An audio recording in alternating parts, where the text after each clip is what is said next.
안녕하세요. 2020년도 스웨덴 원서 접수 시 필요한 서류별 주의사항에 대해 알려드릴 김도희입니다. 저는 스웨덴 우메오 대학에서 관광학 석사를 전공하고 돌아왔습니다. 여러분, 스웨덴 원서 접수 시 학과마다 필요한 서류는 조금씩 다르지만 가장 핵심적인 서류들이 있는데요. 그 서류 중에 첫 번째는 학교 성적표, 두 번째는 학교 졸업장, 세 번째는 공인 어학 성적표, 네 번째는 SOP라고 불리는 자기소개서입니다.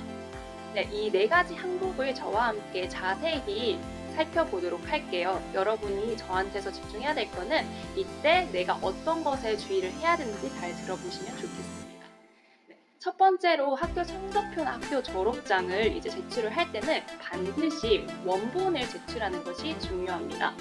대부분 한국 대학에서는 저희가 서류를 뽑았을 때 원본이라고 해서 PDF나 인쇄를 할 수 있지만 간혹 대학별로 그 서류를 인쇄했을 때 종이 위에 아니면 스캔을 했을 때 몇 개 카피드라고 보이는 경우가 있습니다. 실제로 몇몇 한국의 대학생들이 스웨덴 원서 접수 시에 이 사본을 업로드해서 떨어진 경우도 있는데요. 여러분이 원서 접수를 하실 때 이 카피드가 자신의 서류에 보이는지 반드시 확인을 하시고, 보이는 경우에는 학교 담당처에 가셔서 원본이다 인정받을 수 있는 직인이나 사인을 꼭 받으시거나, 아니면 학교에서 뽑아주는 원본을 받으셔서 칼라 스캔해서 universityadmissions.se에 꼭 올리시도록 하세요. 두 번째는 공인 어학 성적표인데요. 스웨덴 대학에서는 IELTS와 토플을 인정해주고 있습니다. IELTS는 오버롤 6.5점, IBT는 90점 정도를 모든 프로그램에서 최저선으로 맞추고 있는데요. 이때 여러분이 성적표를 업로드하실 때 가장 중요한 것은 반드시 이것 또한 원본을 스캔해서 올리는 것입니다. 하지만 IELTS와 달리 토플의 경우 토플 성적을 발급을 할 때 반드시 이 스웨덴 대학 본부인 UA의 코드 3477을 입력하시는 것이 중요한데요. 이 코드를 입력해야만 나중에 이 UA에서 여러분의 성적을 대조할 수 있다고 합니다. 그래서 반드시 성적표를 발급받으실 때는 이 코드를 입력하시는 것을 빠뜨리지 마셨으면 좋겠습니다. 그리고 이 성적표를 맞는 기간이 한 2주에서 최대 4주까지 걸리기 때문에 여러분이 최소 2월 3일까지 스웨덴으로 서류를 업로드를 해야 되니까 그 전에 감안을 하셔서 1월 초까지는 어학 성적을 반드시 만들어 놓는 걸 추천드립니다. 세 번째 필요한 서류는 자기소개서인데요. SOP라고 불리는 자기소개서는 저와 함께 그동안 스웨덴에 지원하셨던 분들의 사례들을 보면서 이야기를 나누도록 하겠습니다. 그동안 합격 지원자의 SOP를 분석한 결과와 스웨덴 대학 관계자들의 조언을 종합해보면 SOP에서 가장 중요한 부분은 내가 해당 프로그램을 왜 공부하고 싶은지에 관한 명확한 동기입니다. 이를 주축으로 이와 관련된 경험과 석사 프로그램 후에 계획이 어떻게 되는지를 명확하고 간략하게 녹여주시면 좋습니다.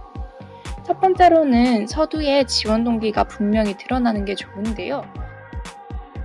어떻게 관심을 가지게 됐고 구체적으로 어떤 커리큘럼에 흥미를 느끼는지는 반드시 학과 프로그램을 조사한 다음에 녹여내면 좋겠죠. 그러기 위해서는 학과 홈페이지를 반드시 참고해 주시고요.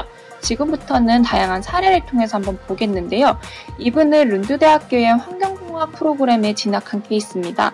자신이 어렸을 때 유기농법으로 농사를 지으시는 부모님의 경험을 이 지원 동기서에 구체적으로 서술을 했는데요. 그 경험을 통해서 이 공부를 왜 하고 싶은지 잘 녹여낸 케이스고요.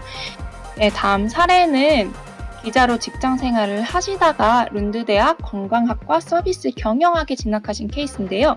기자 생활을 하시면서 어떻게 지속 가능한 관광에 관심을 가지게 됐는지를 구체적으로 잘 녹여내셨습니다. 그리고 세 번째로 볼 사례는 우메오 대학의 휴먼 컴퓨터 인터랙션에 진학한 동문의 사례인데요.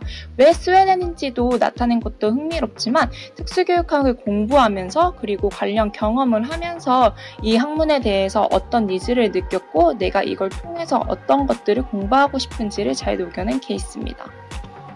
네, 다음으로 지원 동기서에 잘 녹여내야 하는 부분은 내가 지원하는 프로그램과 관련된 나의 지식과 경험이 어떻게 연관되는지에 관한 건데요.